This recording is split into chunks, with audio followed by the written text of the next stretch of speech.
So I had a 37-year-old brother. He was younger than me, passed away in 2020 in a motorcycle accident. Oh, man. And he worked for me. He was on a job site in Syracuse and went home, got on his motorcycle and headed back out and was killed. And he was, involved in our business and everything. And so it's really caused me, I constantly live in this tension of living in the here and now and enjoying life. It's not been a microwave, it's been a crock pot. Yeah.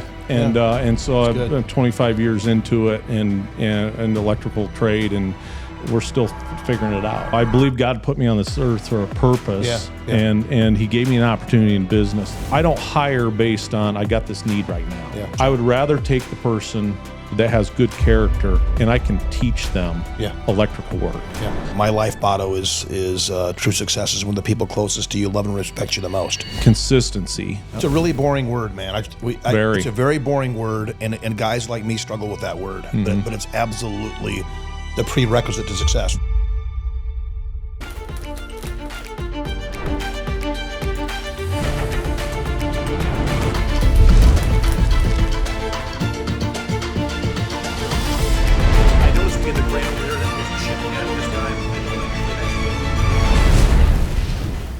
Welcome to The Forge. Back in The Forge with Ryan Miller here. I'm really excited to introduce kind of a new friend of mine, Justin Moyer, here with us today, and a very special guest that I've been watching, a little bit from afar, Justin, for some time. And we worked together on job sites many, many times here in our community.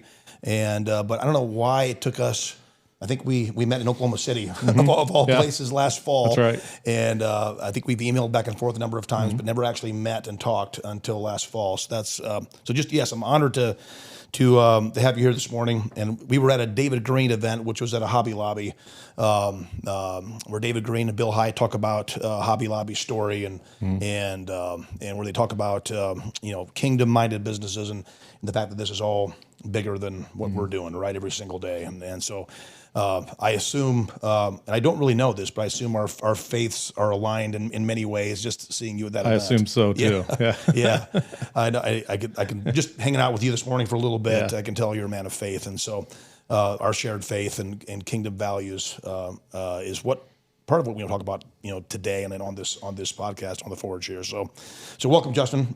Thank you. Glad to be here. Yeah, good. Tell us briefly. I have no idea. So just so truly, it's kind of fun to talk with somebody that I've never really dug in with, man. So we did a little tour of PWI a few minutes ago. But tell me about your family. You're married, I assume, and all that. Tell us about that a bit. Yeah. So I'm married and got two kids, 14 and 17. Nice. Boy and girl. And Nicole and I have been married. We got married in 2004. Going to put me on the spot here.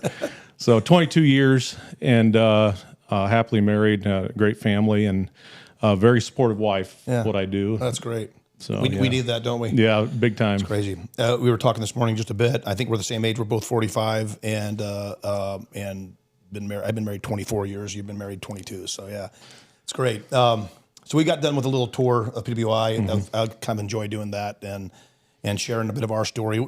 Just tell me briefly, man, what are some things you saw this morning that we could be doing better, things that you felt like made sense, that we were doing well?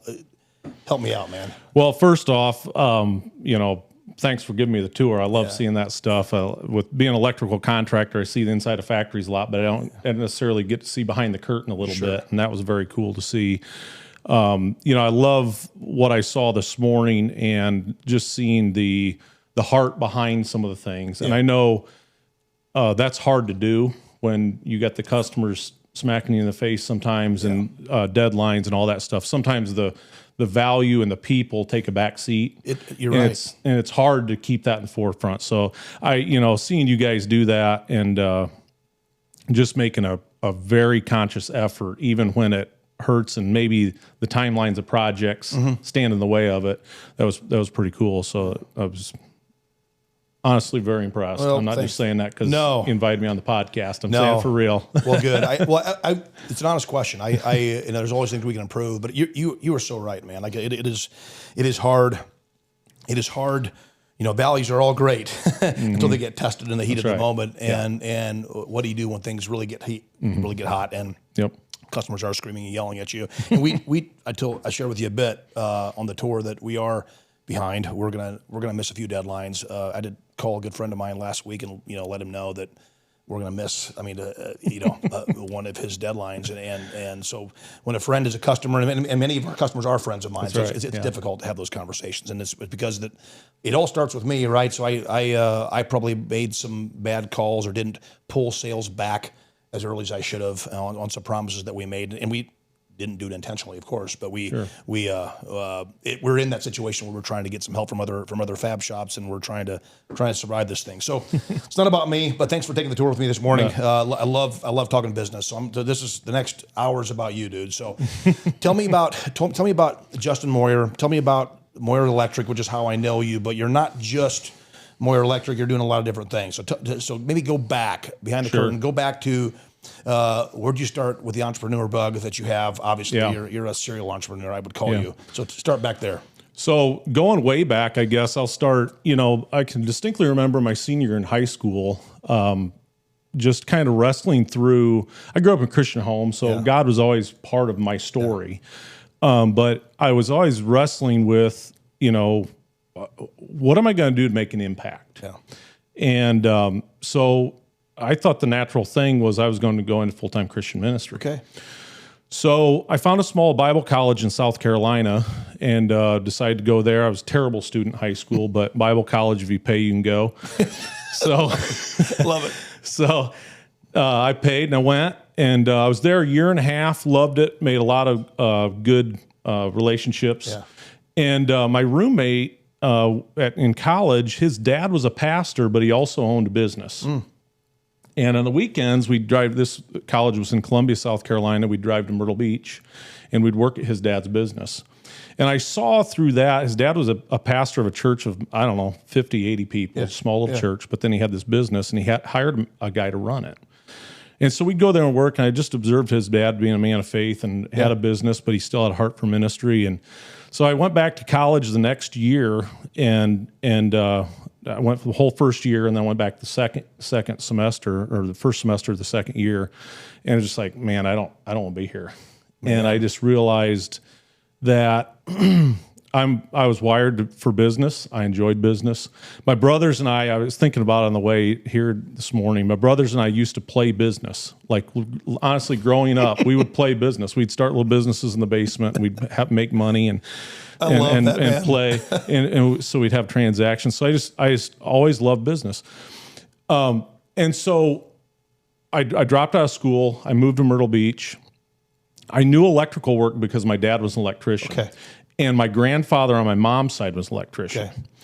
And so my dad, when my parents were dating, went to work for his soon-to-be father-in-law. Sure.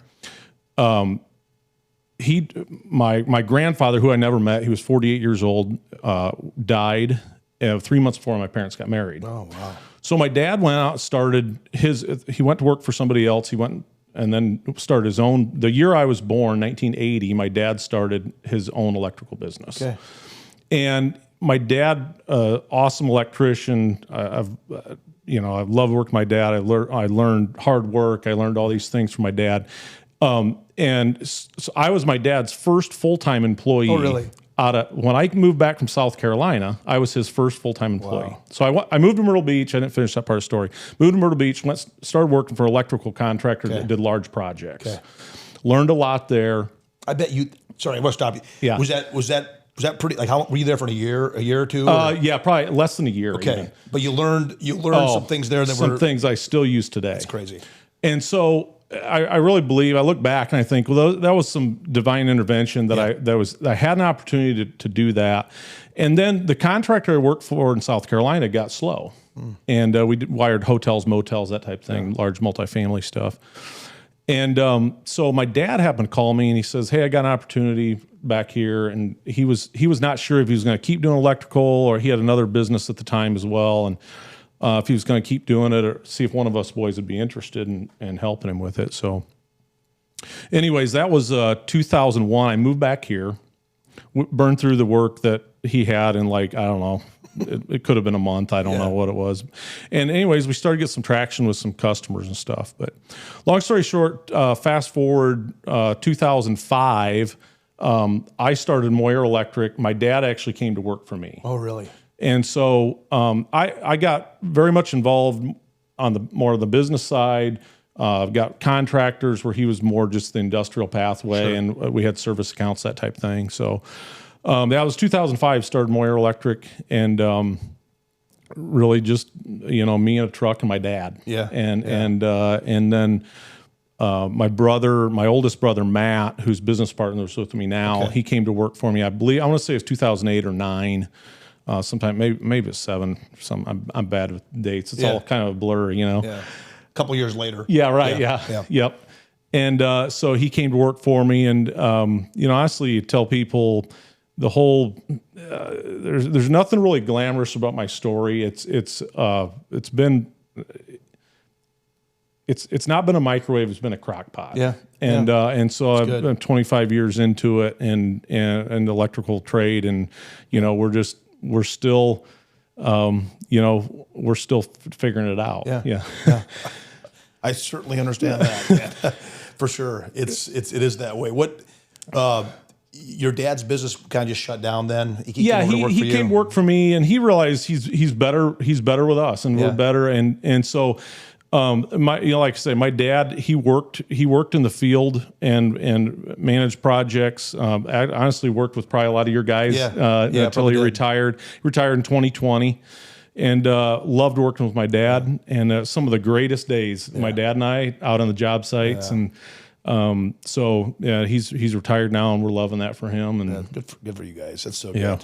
So he'd be. My parents had both passed away. We talked about that a bit earlier, but he's in his 60s now, I assume. 70s, early 70s, early 70s. Yep. Yeah, that's so good. So he's enjoying retirement and much deserved. Yeah.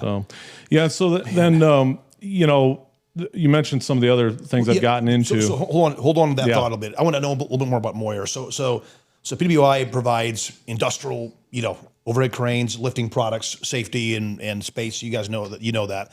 So we ran into Justin's guys on all of our job sites. We would be installing all this equipment, and Justin's team would be in there hooking up all the electrical stuff to that. That's how we got to know you guys. I mean, you're not 2 men in a truck anymore, man. No. So tell me where you're at a little bit today. Employees, we're just under right at 50 electricians, and then we have management level people, estimator, incredible, office personnel and business manager. So your ratio is, 50 electricians. How many people in the office? A couple, you're saying? Yeah, we're pretty lean. Yeah, lean and mean, baby. We could use a little help if you know anybody. Yeah, but we always, I've always been. I'm conservative in nature, and so I'm not. I'm always looking at my business from the standpoint of what's overhead, what's going to be overhead. And honestly, it's one of the things that's probably held me back. Sure. Because I'm a slow learner. Yeah. I've figured out that I can hire good people to do the job, and they're actually better at it than me. 100%. And so I've operated a long time. Like I tried to do everything, and then I realized, okay, I can't keep up anymore. So I'm failing my customers or my other employees. So I hire somebody, and then I look back 6 months later and like, wow, they're actually better at that than I am. So true, man. And so I'm figuring that out. I'm in the middle of that still, and we're on a pathway here. Probably in the past, I'm gonna say 5 years, my brother and I have made a conscious effort, realizing that we have. It's not about just us anymore, and we have a team members that are relying on us, and we have to have opportunity for good people to step into new positions. So it's really forcing us to grow. Yeah. And it's not even like we make a conscious effort like, oh man, we want to double the business in 5 years. Yeah. We're just saying we're going to do the next right thing, and we're going to take this opportunity on because really we have people who want to move up. Yeah. And that's they're tired of running conduit, pulling wire. Yeah, and they've earned that right to maybe be an estimator. Right. Are you thinking estimator? You're thinking salesperson, project manager, anything like that. And I tell everybody that interviews with me, I say the sign of a high IQ is when you want to do better in your career for your family. Yeah. And so I want people like that. Yeah. Well, in order to have people like that, you have to have opportunity for them. So it's really forcing our hand, honestly, to grow, not necessarily for us. We really want to, and if we want to keep good people, we have to have opportunity for them to move up. They're not going to do the same. Some people want to do the same thing the rest of their life. That's awesome. Yeah. And you need those people. Some people want to do something, have opportunity to move up. So it's really pushing Matt and I to think, how can we do this better? Yeah. I love that. How do you figure out the dichotomy between promoting somebody up into their incompetence? Because there's some people that you think, hey, he's been doing this for 15 years. He must be tired of it. I should promote him to a leadership position or an estimator position or whatever that might be. Right.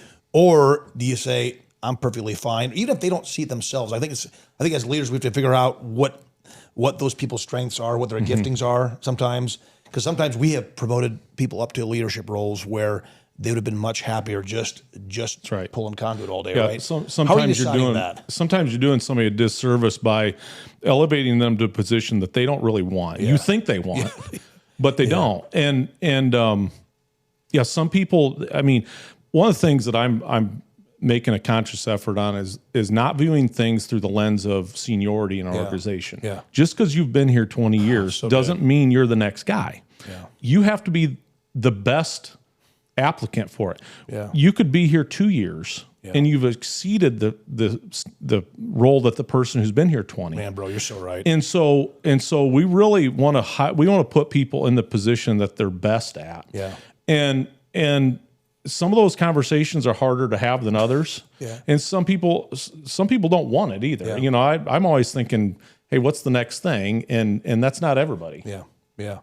Yeah, I think we're wired the same way there, but so sometimes we actually push that on people that don't even want it or whatever. So, and I think there's the times when you say the word promotion that I don't think they might see dollar signs, they might see prestige with that new role. But I think we as leaders need to be good enough to see, I think your gifting is here, and you might be able to manage 2 or 3 people on a job site, but you probably aren't going to be a production manager or scheduling manager over 50 people. That may not be your bag of tea. Yeah. Getting those phone calls all through the day and night, whatever that is. We're talking compensation. That doesn't necessarily mean the person who's at the top is the higher compensated. This person that is maybe even they report to the manager. They're so skilled at what they do that their position is compensated differently. So you're okay with the electrician making more than his supervisor if that makes the right sense at times. Right. That's right. Yep. Do you openly discuss that with your teams? No? You're not discussing. Hey, these people. But you're saying you're okay with that mindset. Yeah. And we're very much merit based. You're compensated based on what you bring to the table. Yeah. And I am too. Yeah. I mean I'm merit based every day I show up to work. Yeah. We as owners talk about that as well, and Dave Ramsey talks a lot about wearing hats. Like we're in the ownership. Ryan, Darren, and Kyle, us 3 brothers. Regular guests on the show here, we're owners. We own the business, and we're not equal, but we're all 3 very, very, very vested in the business. But when we get to work on a Tuesday morning, we take the ownership hat off and we wear the hat that I'm the CEO and president, and they fill their roles as VP of Sales, VP of Engineering, and other roles. And so I feel like we practice that as well as we possibly can. It's hard sometimes as an owner to not dig down into the weeds of something. Yeah. And we fight that a little bit as owners to not micromanage and dig too deep into the weeds, right? So, but I'm sure there's things you see that that drive you nuts sometimes. But you try to wear the right hat and let that leader take care of that problem. Yeah, I think and we're the same in this. I would suspect that, I grew up, I know how to do electrical work. Yeah. I grew up in it. I grew up as a kid. And so it's hard not to get in the weeds sometimes because I still like the work. Yeah. Now, my role now doesn't allow me to go out and do electrical work anymore. Yeah. About probably 15 years ago, I had to literally take the tools out of my truck, and I don't have the tools because I will jump in there because I can do it. Yeah. Yeah. But and so it's easier to get in the weeds when you know how to do the work. Yeah. It's so now true. Some of the stuff that we're doing now, I'm not capable of. I don't know. I have people that know way more than. Oh yeah, it's so cool, man. I love it too. Yeah. It's not even intimidating to me. Yeah. I love it, and quite honestly,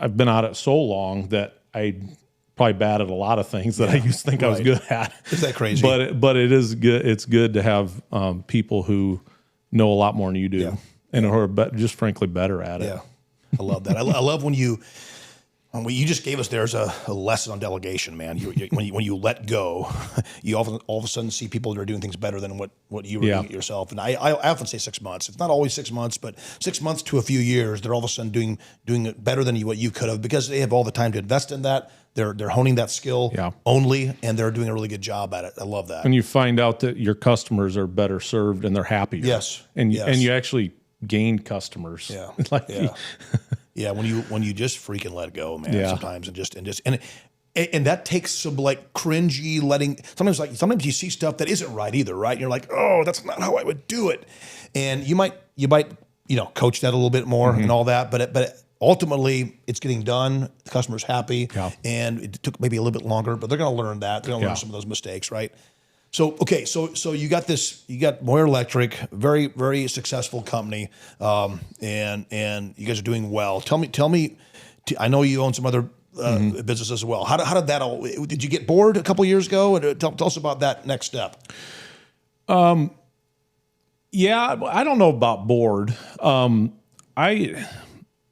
I guess I've always just viewed when I see an opportunity and so I had an opportunity to buy a cleaning company 2014, and so I just I was thinking about this on the way over. And I've told a lot of people about this. I don't know how if this is the right biblical answer. I don't spend. I believe God gifted me in business. Sure. And I believe He gave me the tools and the brain to operate within that space. I probably don't. I don't spend enough time praying over decisions that I make. I would just. I tend to say, hey, you know what? This is an opportunity in front of me. Yeah. And so I've jumped on it, you know? Yeah. And so I've made a lot, honestly, I make a lot of decisions that way. Yeah. And people will spend any time praying about it. Well, no, Yeah. I believe, God gave me an opportunity. Yeah. He gave me a platform, gave me the ability to do something, then I'm going to do it. Yeah. And so that's honestly how I stumbled across the cleaning business. A friend of mine was going to sell it. And so I bought that. Hired my brother-in-law, Kip, runs that completely. He does awesome at it. He honestly, Kip, I would be terrible at running that business, and he's good at it.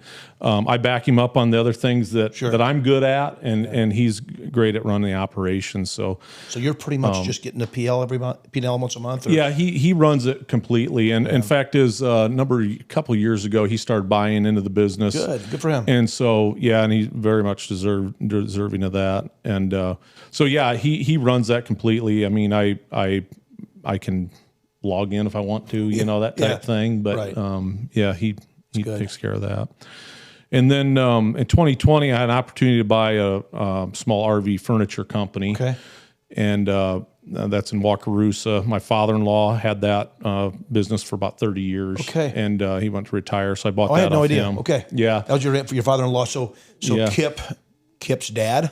It'd be our wife's dad. Okay, gotcha. Yeah. Your wife's Yeah. dad. Okay, gotcha. Yep. So I bought that from Bob in 2020. Nice. And and I have an operations manager that's there. And how involved are you there daily, weekly? I have been a little bit more over the past year. Yeah. I've been a little more involved there. But the RV thing is more cyclical, and I always wanted to get in the manufacturing space. Yeah. I never was in that. I was always with the cleaning business and the electrical service-based business. Sure. And so I always wanted to get to manufacturing, totally different animal. It is than what I'm used to. So it's been an education. It's been a learning curve for me, but it's been I can say it's been good. It's kind of similar to what we were sharing this morning during our tour. I talked about, we're manufacturers first. We think like manufacturers.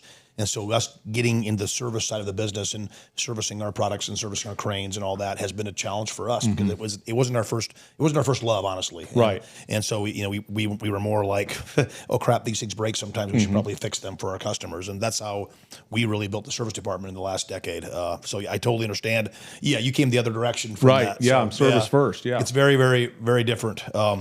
So you got an operations guy over the furniture business. You have an operations, a solid operations guy on the cleaning service. You're cleaning residential. Commercial, and industrial, new construction cleans. Okay. A lot of the contractors that I work for so I've got opportunity there that Crossover there with customers. Yep. So genius, man. A lot of the shameless plugs, I love that. I didn't even think about the fact that you have a customer base that overlaps there. That's genius, man. Yeah. And so you have 3 or 4 ladies or going to an office and cleaning up after the drywall dust and paints. Yep. Okay. Yep. Right. That type of thing. So good. So yeah, there's a crew of Dutch cleaning. I think there's about 60 to 70 team members there. Fantastic, man. Between 2 locations. That's great. I love it, man.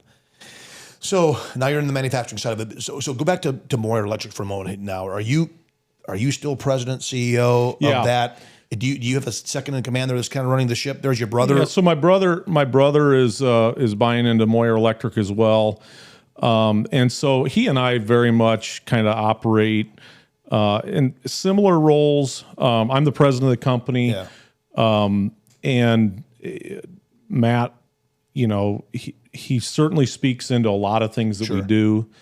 He's wore a lot of different hats for me. He's the guy that. If I say, hey, I think we should do this and we're on the same page, he's the guy to implement that. Sure. He's been awesome at that. He wore the HR hat for years. Sure. And honestly, one of those things that like he and I were both trying to do all these different things. And he's the guy we can have an initiative and he'll implement it. Sure. About a year ago, we made a decision like we're both dying here. Yeah. We're buried. Yeah. We hired a business manager, and that's been a home run for us. Good. A real win for our employees because the HR side of the company was becoming a problem for us. Yeah. A good problem, but it was too much. Yeah. And so Josh has taken over the HR side of Good for you. HR, a lot of the business, helping us implement new systems, employee benefits, and all these things that I'm absolutely terrible at. You and me both. And but I know we need, and so that's been a good thing for us. So I'm still involved. Going back to my electrician hat, I'm still involved with a lot of projects. I enjoy it.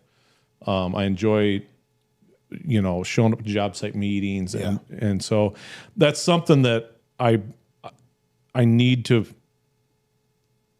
A business coach would tell me I need to step out of that, but it does give me a good pulse on what we're doing good at and what we're not. Yeah, and I don't want to.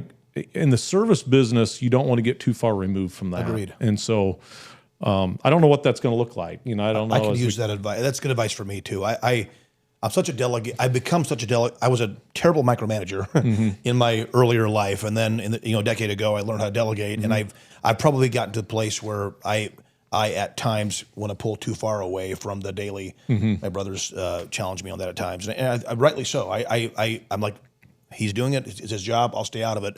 But there is times where I'm certainly pulled in as well, and I don't know that I enjoy it like you're saying as much. I'm a little frustrated that why am I dealing with this? This is not my problem, Right. Because I am a visionary, as you clearly are as well, and I kind of want to look forward. Like we're going there. How do we get there faster? How do we go there?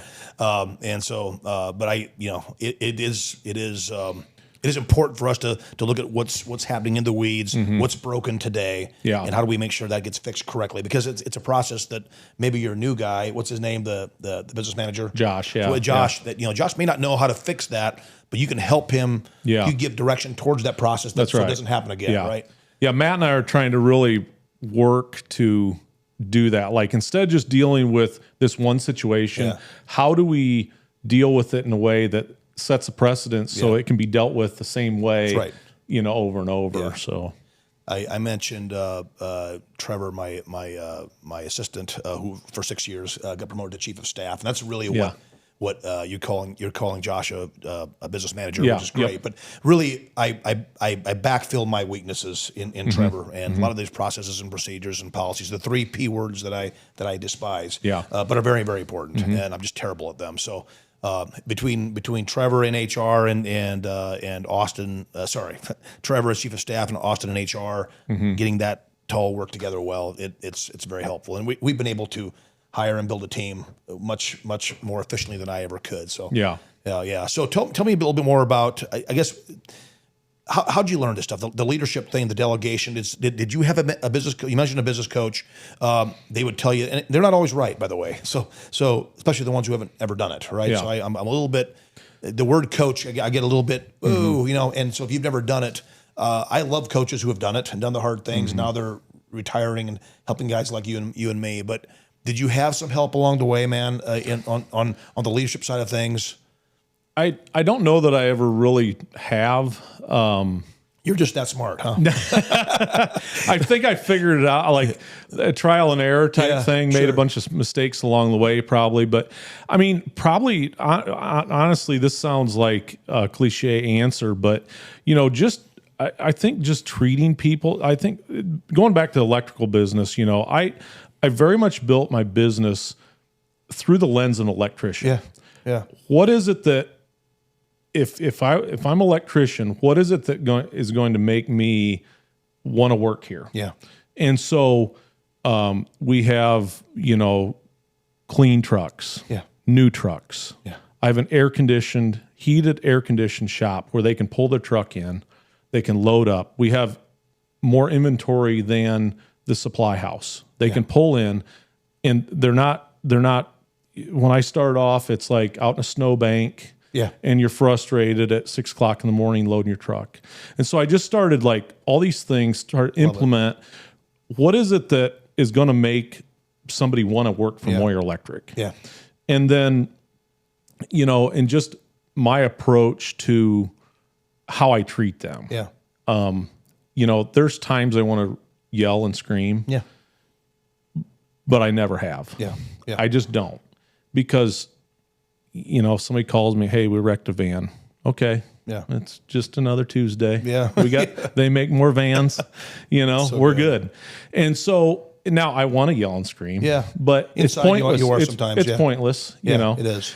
And so, Justin, I don't think that's cliche at all. I seriously, I love that. And an investor coming in could never have done that because he's never been you. Yeah. And so I think you putting yourself in there, I think it's genius, man. Putting yourselves in their shoes. What would they like? I mean, driving their nice van into a clean shop, loading up the conduit, the wire, making it easy for them to be successful. Guess what happens then, man? They go out to the job site to meet your customers. They're happy. They are. So I feel like the customers can feel. Yep. That's just bad. It just aligns so well with what our goal is as well. Is like, man, when we're transforming who we are as people, as humans, as husbands, as fathers, as leaders in our community, in our home, we also treat our customers differently as well, and in a much better way. And so I love, our guys certainly feel that way about your guys working. I've never once heard any complaints about your guys, and trust me, I've heard a lot of stories. It's never been Moyer Electric, so that's great. So yeah, and I think the other thing that Matt and I really focus on is we really hire people. We don't hire based on, hey, we got this big job coming up, we need people. Like when somebody comes in and they interview with us, I'm taking the weight of their family. Like if I'm hiring somebody, I want them to retire at Moyer Electric. I really do. That's not even, I'm not just saying that. Now, not everybody has that opportunity because they might not hold up there on the stick, but I don't hire based on, I got this need right now. Yeah. And I really feel like, we feel the weight, and I think sometimes it's hurt us from a growth standpoint because we're really trying to look for people who, I hire based on character. You can be the best electrician in the world. You can be the best cleaner in the world. If you have a bad attitude or you have bad character, I can't trust you, you can't work here. Yeah, 100%. I would rather take the person that has good character and I can teach them electrical work. Yeah. And so 100%. That has, now that's not a fast growth model. It's not. It's not. There's It's a crock pot, like you said. exactly. And so, but that's helped our culture. Yeah. Because we do have, by and large, we have people who want to be here. Yeah. They want to work for us. That doesn't mean some days don't suck. Yeah. Because it does. But For sure. But by and large, people want to work for us, and then they tell their friends, "Hey, this is a good place to work." Yeah, come on over, So Bob. that's kind of how it's kind of gone down for us. Good. No shame at all. If you don't read, you read books at all? Yeah, I do. Best book you've read in the last couple of years? I start off reading a lot of books. I don't finish them. They're stacked up on my Trust my me. end table. I got the same exact problem. Probably good to great. Good to great. Yeah, Yeah. 100%. Yeah, we just actually studied that as leaders. Really? I started doing a book study with probably the top 25 leaders of PBOI, which is all the mid-level managers that are running departments. Whatever. Okay. And we went through as one of the 4. We do one every quarter, and we last year one of the quarters was good to great. And you heard Jim speak a number of times. Yeah. Whatever. It's just great. And the hedgehog principle of just I told you that once we got serious about who we are and what we're doing, it's when what can we be the best at in the world? Yeah. Which is Jim Collins. I mean, just genius. Yeah. So yeah, I love that. I have big ambitions as well. I have a library full of books, and I don't get them read as fast as I can. I'm in the middle of John Deloney's living a non-anxious life. Anyhow, it's really good right now. But it takes me longer to get through books than what I think it should. My dad was always a very fast reader. Could blaze through a book in a weekend. It takes me longer than that. So I get sidetracked easily. I'll read a page and then I realize I read all the words, but I don't know what any of it said, and I got to start over again. 100%, man. Yeah. Back to the dropping out of college thing. Yeah, right. I'm a high school dropout. I got the exact same problem, man. Squirrel. Yeah. I see squirrels everywhere I go, man. It's crazy. So, talking to you last fall a little bit, just for a few minutes in Oklahoma City, I felt like, the thing I remembered about our conversation was the fact that I feel like you've done better than I have in building these businesses that you've built and being an owner rather than an operator, essentially. Like you talked about this, pretty clearly that you got, people running these 3 businesses. Maybe Moyer, you're more involved in daily. Oh yeah, for sure. How have you done that? And maybe that was true 6 months ago, and you're back in the weeds with a lot of stuff right now. But how have you? I call it the owner versus operator mentality, where if you own something, it's running by itself over here. That's kind of the definition, I believe. An operator is the one who's in the weeds all day running it, and if the business, if you're not there for a week or 2, the business kind of stops. In many cases, I don't think you're there for sure. So tell me a little bit how you've done that. What's the mindset been around that? Just do you eventually do you want to get all the way there with Moyer as well? What is your goal there? Apparently, I'm good at acting because you see a different perspective than I do. But I would say now I've gotten better at this, Sure, because I've had to let things go. Sure. Some of it is, and we have gotten more people in the right places, and that's helped. But I also have to schedule time that I'm not there. Sure.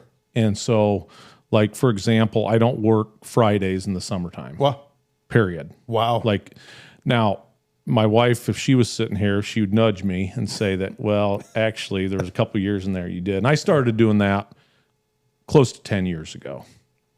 8 to 10 That's years. incredible, Justin. Yeah. Now, there was a couple years in there where we got a bunch of crazy things going. I Yeah. was doing some meetings and stuff. But I've had to schedule because I was way out of bounds for a whole season of my life. Yeah.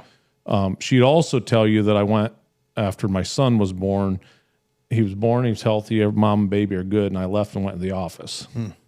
So there's things like that in my past that so out of bounds the other way. Yeah. When Nicole and I were dating, we broke up I don't know how many times just because I was running a business. Yeah. Like this is So you were in your mid-20s? Yeah, early mid-20s. Yeah. And it's like, and she's like, you like your business more than me. Yeah, right. And so I've been through seasons like that where I'm way out of bounds the other way. And here's the thing, in business, that's how it is sometimes. It is that way sometimes. And she understands that, and we're on the same page on that. But So I've had to be more strategic on how I structure my life. Yeah. And so I'll leave. I leave a decent amount now that I have to trust that the team that's in place is going to make happen. Now, I'm working remotely. I'm still doing things. Yeah. But it's a work in progress. But part of it is because of the burnout fatigue part of being in business. And so, I'm looking at it and think, well, I can either do this, put boundaries in place, or I don't want to get to the point where I have a for sale sign and go and stick it in the front yard and say I'm out of here because I'm burned out. And so I've had to do things that, that maybe don't make sense from business wise. If I worked like I always did, could I be in a different place? Probably, but is that healthy? No. Yeah. It's not. And so I've had to structure my life a little different just to avoid that. So by nature, I'd be a complete workaholic. Yeah. Because like I say, we played business as kids. Yeah. I mean, who does that? So I love it, man. We didn't play. We were out in the shop working legit. After dinner, we would go out after dinner and sweep up shavings off the floor and floor dry. And, because my dad was out there working all day, and we'd go out there as kids and we'd sweep the floor. We were out there. We were doing the work, man. So I was welding when I was 6 years old, man. I get it. Not for hire, but I was playing. My dad would give me a pile of scraps. Say, man, build something here, So it was fun. That's I loved awesome. it. But I appreciate the honesty there, man, because I was going to ask you if your wife would agree with the answer you gave me there. So it's hard. Do you feel like your team members, like, so you're off on Friday and your phones, do not disturb or whatever, does that get honored well, or are they a little bit like, Justin's kind of the playboy here? And no, they're very much in my management team. It's like they can call me anytime. I that's fine. Yeah. No, actually, I feel almost the opposite. A lot of times they're like, okay, don't bother him. Like they're actually trying to not bother me. Sure.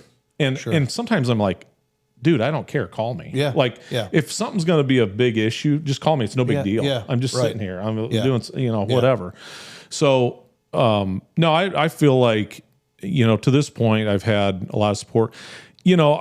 I'm old school from the standpoint that I always want people to view me that I'm a hard worker. Yeah. Like it's a badge of honor, It is. And I want my kids to know that about me. I don't want my kids, I almost stress about that. Like I want my kids to think, man, dad is a hard worker. Yeah. Right. And my wife too. Yeah. it's nobody wants to be lazy. That's 100%, so but I've spent so much of my time the other way.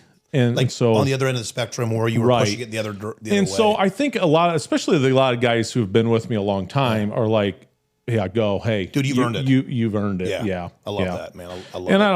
I don't, it almost sounds funny to say I've earned it because I still don't feel I do. I feel like, well, I need to be in the office before anybody gets there, right. Or the last one to leave. And my brother's the same way, I mean, we're just wired that way. And some of it is too, I feel like stage of life, some of it, it's like, my son's 17 and, senior year, it's like, okay, we're going to do some stuff this next year because I want to be around him. That's right. And so what's a typical Friday look like, man? Are you, cause I'm intrigued with your idea.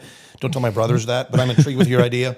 Because we're in the thick of it, man. We're trying to build something, and so it takes all of us to make the PBI world spin, right? Yeah. But are you going to the lake? What are you doing, man? So about 9 years ago, I bought a little lake cottage, and we moved there in the summertime. Nice. So that's where I hang out. That's kind of my retreat. Yeah. Love being there. Love being on the water, and so that's where I spend my Fridays. Yeah.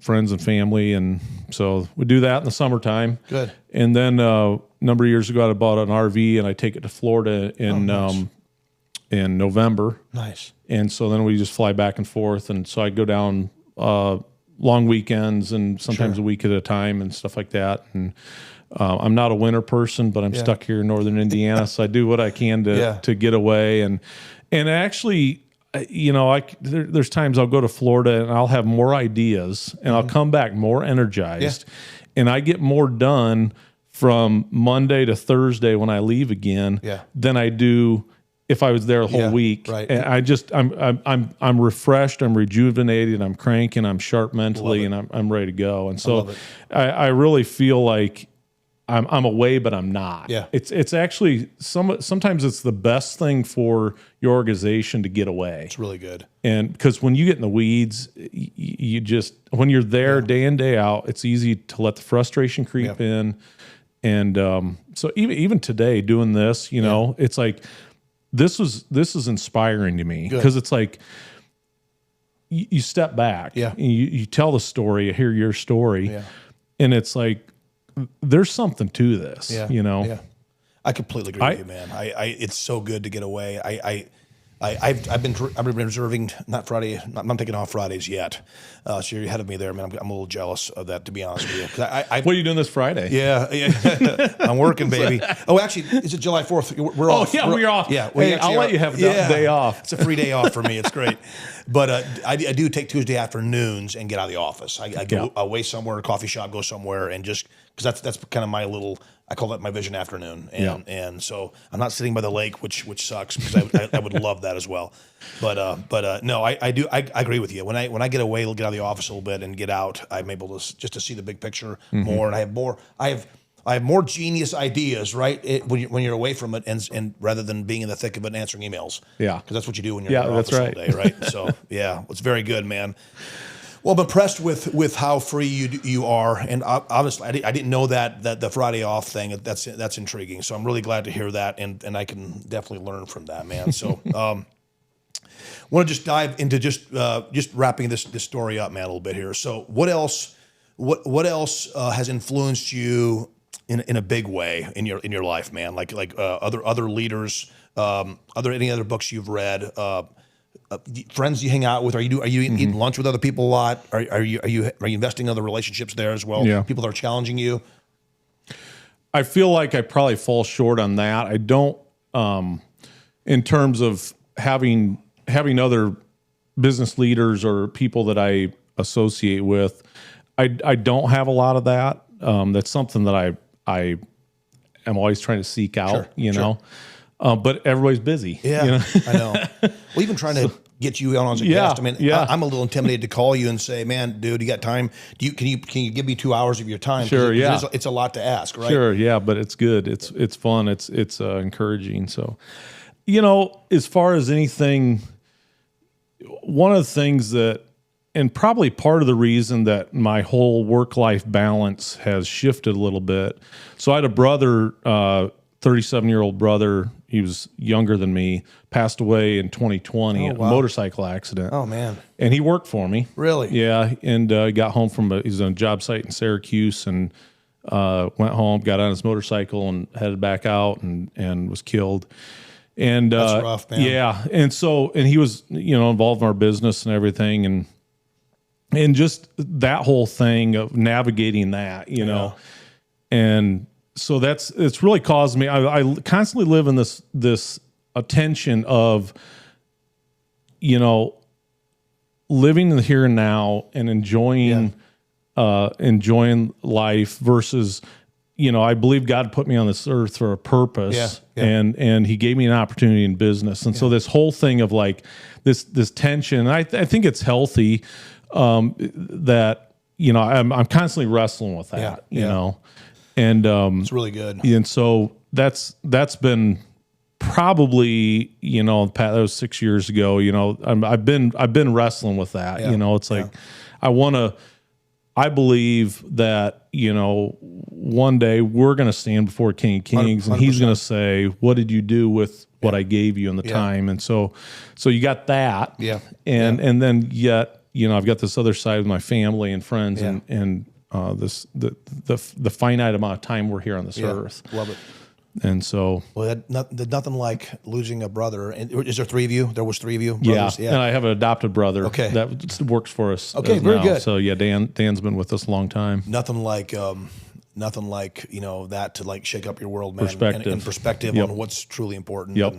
And, my life motto is true success is when the people closest to you love and respect you the most. And so you're always wrestling with that. Oh, yeah. And that's also the people you work with, right? But the people closest to you. How do you wrestle and all that, and not having your wife frustrated that you're on the phone on a Saturday or in your case a Friday afternoon and taking that hot phone call. But man, when you lose a family member, and we've certainly had some loss of our own. And it's hard. I wish Dad could be here hanging out with us and enjoying this. Or I wish he'd be in the RV. Yeah, him and Mom would be in the RV and enjoying some of the. That was always his goal. He wanted to buy a fifth wheel and an F-350 and travel around, do some voluntary work, and it never happened for him. And so you think about all this, and my mom died at 49, so that was just 4 years for you and I, bud. Yeah. And so it's like, man, you think about. Man, and the kids, our oldest are, they're my oldest is dating and has a girlfriend. It's probably all going to change here really quickly. We're going to snap our fingers. It'll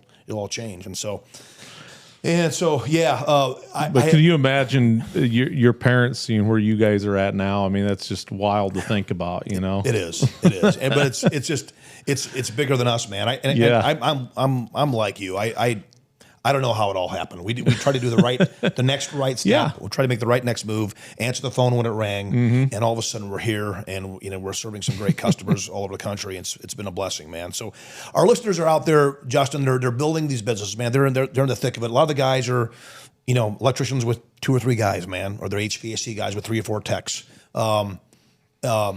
You really gave us a lot of good advice, especially about perspective. I love that. But man, if you could, the dude that's wrestling, he's in Nebraska. He's trying to build this business. He got it from his dad, or he started on his own like you did. What's the number one thing you could tell somebody about how to get from where they're at today? They're in the trades. They're doing something. What's the number one thing you could tell them, perspective wise, to get to where you're at today? And it doesn't have to be all about growth, but just what comes to your mind when I say that? Yeah. I think for me, it's been, I think if you would ask those closest to me, consistency, showing up and, every day, the grind part of it is real. Yeah. And, it's hard to jump the line on that. That's, and just kind of letting that process play out. Consistency, showing up every day. Yeah. And I think just, treating your customers and employees, honestly, like you'd want to be treated. Yeah. I mean, there's been a lot of times over the years that I've probably cost myself a lot of money because we did something. It's like, that ain't right. Yeah. I'm going to fix it. Yeah. And I could not fix it and nobody might never know. Yeah. But I can't drive by that building and know that something wasn't right. And there's those small little things over the course of time that the compound effect. Yeah, another good book, by the way. The compound effect of a lot of small, insignificant choices or steps will pay off. And I'm still on that journey. Sure, I'm still adding up all those things. But that's what I would say. That's really the consistency of that. It's a really boring word, man. It's a very boring word, and guys like me struggle with that word. But it's absolutely the prerequisite to success, right? I love that. It's a great answer because I'm telling you, man, and Justin, I know you feel this. There's times we just get really freaking tired. I know that our listeners do as well. There's times when we just want to freaking quit. It's just not worth it. You get that like every not every day, but a few times a week, maybe. Yeah. I certainly feel every week where it's just like, what? We were out in Oregon to see my sister this past weekend, and I was like, man, honey, mountains are beautiful. What do you think? And so there's days where it's just like, man, it's just really worth it. But I do think we're both trying to build something that's bigger than us, right? Yeah. And we're doing it. We have a mission in mind. Tell me a little bit. Kind of segueing into like how are you going to wrap this whole thing up, man? Yeah. How is your mission? I go back to David Green and man, I've been thinking about Hobby Lobby's story and them changing the world with what they're doing with finances, right? I mean, billions of dollars of change, right? And a lot of projects they're doing, Bible translation, a lot of things they're doing. How has your mission evolved at all? Not necessarily just about that event, but I mean, what's the next? I mean, most people retire 65, dude. Yeah. What are you thinking? What comes to your mind when I say that? And like, do you want to go? Do you have something else in mind the next decade coming up? Yeah, I guess, back to our previous comment that it changes all the time, good days and bad days. But, we have a lot of exciting things in front of us, and probably the best group of, I'm speaking in terms of Moyer Electric here, best group of young talent that we've ever had. Love it. And, 10 years ago, I'd be sitting here telling you the trades are screwed. Yeah. There's nobody out there. Yeah. People don't want to get into it. And that's not the case anymore. We just opened up our apprenticeship portal. We opened it up from January 1 to May 1. Okay. And we look at all the applicants then. And we took 4 out of 90. Wow. And so we're truly how's that for some hope, man? Right. That is fantastic. Yeah. And here's the thing. The frustrating part of it is we could have probably taken 25, but we have to be able to train them properly. So there's a bottleneck there. But my point being, we have some of the best talent I've seen coming out, and young guys coming into the trades, and it gives me a lot of hope for the trades. And so where that plays out, I don't know. You always think family business. You think in terms of, what does this look like? My brother has a nephew who works for us full time. My son's working for us this summer. It's kind of fun just to see him getting his feet wet in the electrical trade. He told me even last night, he's like, "Dad, did you really think I'd like this?" I didn't know, Tyler, but he's like, "Man, I really like it." That's cool, man. And so, it's stuff like that. It's like, who knows? Maybe if there should be some Moyers that keep it going. And whether or not, I don't think I'll be the 80-year-old guy that's still coming in the office every day. Right. But it would be fun to see our kids or family step in somehow. Sure. So we're just gonna keep taking it day by day, month by month, year by year, and we'll see where it plays out. But I'm pretty excited about it. Yeah. No, it's a good answer, man. I think you're ready. Again, I hate the work-life balance term because you already alluded to the fact that it's not really that way. There's seasons of life where you're diving in, and glad my wife certainly understands that as well. But it's okay. I feel like you're enjoying life already more than a lot of people. There's a lot of dudes that are doing exactly what you're doing that are working 6 or 7 days a week. Yeah, and they're in the thick of it, and they will burn out, or they're going to hang on tight till they're 85 years old. And they'll have, there's so many, I always say there's so many 55-year-old little boys that their 75-year-old dads are still hanging on for dear life to the business and won't let it go. Right. And I just, that to me is so sad. So let's not do that with our next generations if they're going to be invested in the business and involved there. So I think my boys now working in the business has given me a fresh level of hope. Yeah. Right. Saying, man, I've been doing this forever. I'm tired. Some days I'm really, really tired, man. I really am. But seeing Dawson out there welding box girder cranes and Brock in there working in assembly, he's full time as of next summer. So it's good. It gives me hope as I'm sure it does you. Your kids are going through college. What's the plan there? Well, they're not sure yet. Yeah. My son is a musician. He's a drummer. Oh, really? And might strike it down to Nashville and see what happens down there. So that'd be cool. Yeah, I'd love for that to happen if it works out. And my daughter's not sure what she's going to do yet, so she'll be a freshman next year in high school. In high school, Yep. Your son's going to graduate high school in a year, right? Yeah. He's same as my second son. Yeah. Okay. Yeah. Very good. So what's next, man? What's the challenge you're wrestling through today, this week, this month? That you're trying to get through in the business? Like what's the decision you're working on right now that's rough for you? What's the challenge you're facing today?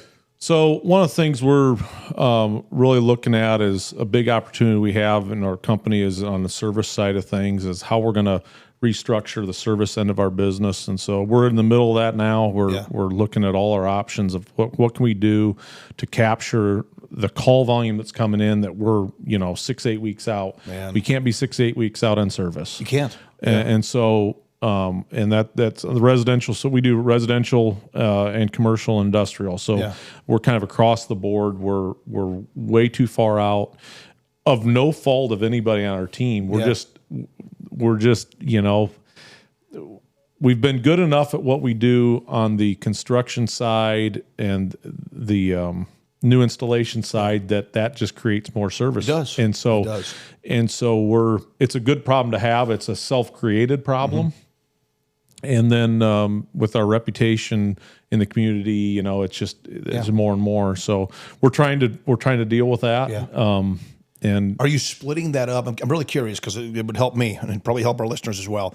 Are you looking at more of a separate division completely and have different leaders running? That's what we're thinking now. Those calls. We'd have, calls, it'd almost be a totally separate arm within our company that it's just all service, and then somebody to oversee all of it. And that person, it's weird because to this point we've always, take an electrician and you're going to do this. So, we're looking beyond that. It's like putting systems in place. You don't need to be an electrician. Yeah. Sometimes it's better if you're not. Sure. And so we're looking at all those options and, we'll there again, hire based on character. Yeah.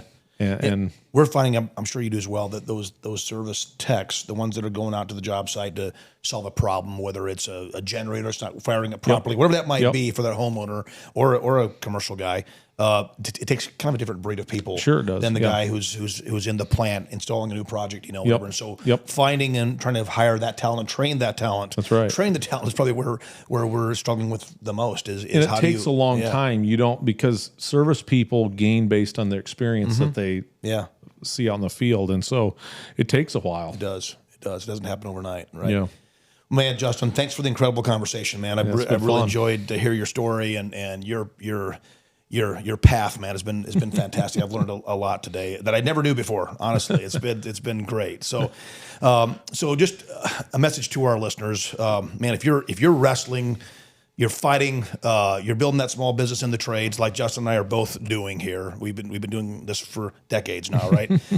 Don't give up. I'm so glad you listened to the podcast today. You listened to what Justin's story was all about, and you heard his values and heard what he's doing. Keep hammering, keep fighting for it, keep doing it well, keep being consistent, as Justin shared with us today. So, thanks for joining us today on The Forge.